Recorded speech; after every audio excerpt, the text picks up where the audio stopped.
بسم الله الرحمن الرحیم. قدرمن دوستانو السلام علیکم ورحمت الله وبرکاته. نن برې شو په ایکسل پروګرام کې په پرسنټیج او ایوریج باندې کلاس واخلو او د دې په ډیفرنس باندې به خبرې وکړو. د دې لپاره به زه لومړی یو مثال جوړ کړم. فرض کړه سیریل نمبر موږ لرو او همدا ډول نیم لکه سټوډنټ نیم به موږ سره وي او همدا ډول سبجیکټس به موږ سره وي. فرض کړه انګلیش دی او سبجیکټ، بل سبجیکټ هم کمپیوټر دی او همدا ډول بل سبجیکټ هم به ورته پښتو ولیکو. لکه دا موږ سره سبجیکټ شو او له دې وروسته ټوټل یا اپټاین مارکس ورته ولیکو. اپټاین مارکس یا ټوټل اپټاین مارکس هم ورته لیکلی شو. ښه، دا اپټاین مارکس شو. له دې څخه وروسته بیا راځو ورته وایو ایوریج وباسم او همدا ډول پرسنټیج وباسم. یعنې هم ایوریج به موږ معلوم کړو هم نو همدا ډول دلته به ورته بل ولیکو چې پرسنټیج. ښه، له دې وروسته به راشو سیریل نمبر دا به لږ کوچنی کو او یو به ورته ولیکو، دوه به ورته ولیکو، دواړه به سلیکټ کړو، له دې ځای به یې ډریګ کړو چې دا کسان موږ سره دا عدد موږ سره فیل شي. اوس به ولیکو موږ سره احمد دی، جان دی، خان دی، کمال دی، نبیل دی، زمان دی، همدا ډول نوید دی او امیر دی. فرض کړه همدا ډول بل به ورته ولیکو حامد او بل هم ورته لیکو چې غفار. دا کسان دي موږ سره په انګلیسي کې فرض کړه د شپږ شپېته نمرې وړي دي او همدا ډول په کمپیوټر کې چې دی نهه اتیا نمرې وړي، په پښتو کې چې دی فرض کړه څلور څلوېښت نمرې وړي دي. دا ټوټل مارکس باید موږ ته دلته جمع شي. دې لپاره ایکول لیکم او د ایکول څخه وروسته سم قوس شروع کوم او دا ورته وایم دا ټول جمع کړه ته قوس بندوم انټر. ښه، دلته مو دا فرموله هم اپلای کړه. تر دې ځایه به یې ډریګ کړو. اوس راځو د نورو کسانو ته. فرض کړه جمال موږ سره په انګلیسي کې چې دی 55 نمرې وړي دي، همدا ډول په کمپیوټر کې چې دی 78 نمرې دي او بل کې 88 نمرې وړي. همدا ډول خان موږ سره 99 نمرې او کمپیوټر کې چې دی 78 نمرې وړي او دې کې 33 نمرې وړي. همدا ډول کمال موږ سره 45 نمرې یو مضمون کې 89 بل کې 99 بل کې.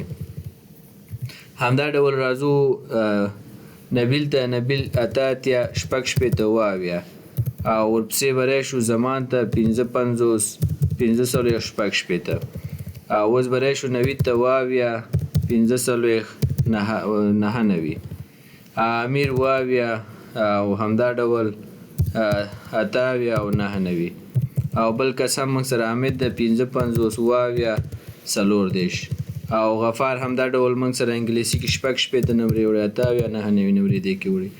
لکه ګورئ دا خو دې ټولو ته ما نمرې ورسولې. له دې وروسته به راشم زه دا آل بارډرس ورته ورکړم او همدا ډول دا به ورته سلیکټ کړم او بولډ به یې کړم او له دې اوس به دا ځایونه ورته لږ پراخ کړو چې کم سیلونه نه ښکاري چې هغه هم ښکاره شي. دلته به هم بارډر واچوو، بارډر یې نه دی اخیستی. ښه، اوس راځو مثال خو موږ سره مکمل جوړ شو. دا ډیټا به ټول سلیکټ کړم او د سلیکشن څخه وروسته دا به میډل ته هم کړم چې لږ منظم ښکاره شي. لومړی خو زه راځم نو اوس به راشو موږ ایوریج معلوم کړو. ایکول لیکم او له هغې څخه وروسته ایوریج به ورته ولیکو او قوس به شروع کړو.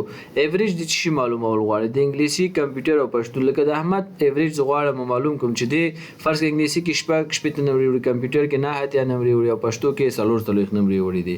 دا درې واړه سلیکټ کوم او قوس بندوم او انټر کوم. د دې اوسط څو دی؟ اوسط د دې چې دی شپږ شپېته دی. دا همدا ډول اخلم په ټولو باندې اپلای کوم.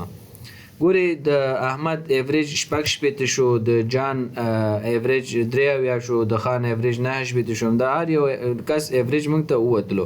اوس راځو پرسنټیج معلوموو. ښه، پرسنټیج دپاره موږ څه کوو؟ ایکول لیکو او بیا قوس شروع کوو. له دې څخه وروسته زه ورته وایم چې دغه احمد چې دی اپټاین مارکس یا ټوټل اپټاین مارکس 199 دی. دغه 199 تقسیم که په څو باندې؟ په درې مضامینو کې. او موږ چې نمرې ورکړې د 100 له قرار هم ورکړې دي نو په درې مضامینو بسل 300 نمرې کیږي تقسیم 300 که قوس بندومه او بیا ضرب که په څو کې په سلو کې په دې خاطر ضرب که چې موږ دا نمرې ورکړي د سلو له قلارم ورکړي دي لکه ایکوال ایکوال قوس شروع هغې نه وروسته ورته دا ټوټل اپټاین مارکس اخلو چې دا راوخله او تقسیم که بیا په 300 یا په 3 تقسیم که بیا ضرب سل کې انټر کوم ګورئ د دې دغه پرسنټیج هم شپږ شپېته وته نو دا به راواخلو او ډریګ به کړو تر لاندې پورې اوس په دې کې ډیفرنس مین ډیفرنس تاسې مشخص که ګورئ مین ډیفرنس اوس په دې کې دا ده ښه موږ تاسې ایوریج د احمد چې دی شپږ شپېته اشاریه دومره وته خو پرسنټیج یې هم شپږ شپېته اشاریه دومره وتلو خبره پکې دا ده چې ایوریج کېدای شي چې د سلو څخه پورته واوسیږي زه تاسو ته اوس یو بل مثال کار کوم ایوریج به د سلو څخه پورته واوسیږي خو پرسنټیج چې دی همیشه د سلو په داخل کې ځکه دغه فیصدي همیشه د سلو within 100 وي without 100 نه وي او ایوریج چې دی کېدای شي د سلو څخه پورته واوسیږي ما یو ورځ مخکې هم تاسو ته په کلاس کې مثال درکړی او فرض که موږ سره خان دی همدا ډول جان دی همدا ډول احمد دی او علي دی موږ سره دا کسان دی ګوري یو سره په جیب کې چې دی فرض که 80,000 افغانۍ دي بل سره جیب کې چې دی 20,000 افغانۍ دي او بل یو سره چې دی 40,000 دي او همدا ډول بل یو سره چې دی 12,000 دي موږ غواړو چې د دې اوسط پیدا کړو یعنې په دې معنا چې دغه پیسې چې د هر یو سره مختلف دي دا غواړو چې یو شان په دې ټولو باندې تقسیم کړو ښه طریقې چې دی زه راځم ایکول ورته لیکم د هغې څخه وروسته سم لیکم او قوس شروع کوم ورته وایم دا پیسې ټولې راته جمع کړه ښه دا پیسې جمع کوي څو شو 1,200,000 ښه دا 1,200,000 زه اوس ورته وایم چې ایکول او له هغې څخه وروسته زه ورته وایم دا وخت له 1,200,000 تقسیم که په څو نفرو 1 2 3 4 نفرو باندې او بیا څنګه کوم انټر کوم ګوري فی نفر ته 15,000 او 1500 روپۍ ورسېدلې یعنی ګوري دا د سلو څخه دا اوسط شو کنه یا دلته ورته راځو ایکوال لیکم او بیا ورته ایوریج لیکم صحیح ده او له هغې څخه وروسته قوس شروع کوم او دا ارقام ورته ټول انتخابوم او انټر کوم 15,500 د دې ایوریج موږ سره وته دا خو ګوري د سلو څخه پورته شو کنه نو ایوریج موږ سره داسې نه ده چې همیشه به سل وي دا امکان لري چې له سلو څخه پورته شي ولې پرسنټیج به همیشه د سلو په منځ کې وي دا پرسنټیج ځکه د سلو د قراره ورکول کېږي او د سلو په منځ کې وي دا به هېڅکله د سلو څخه نه پورته کېږي هماغه نهایي به سل وي خو ایوریج ګورئ تر 15,500 پورې هم ورسېدلو نو دا د ایوریج او د پرسنټیج هغه مین ډیفرنس ده په دې هیله چې یو څه مو ترېنه برداشت کړی وي انشاءالله راتلونکي درسونو کې به د اکسل په نورو مهمو فنکشنونو باندې خبرې وکړو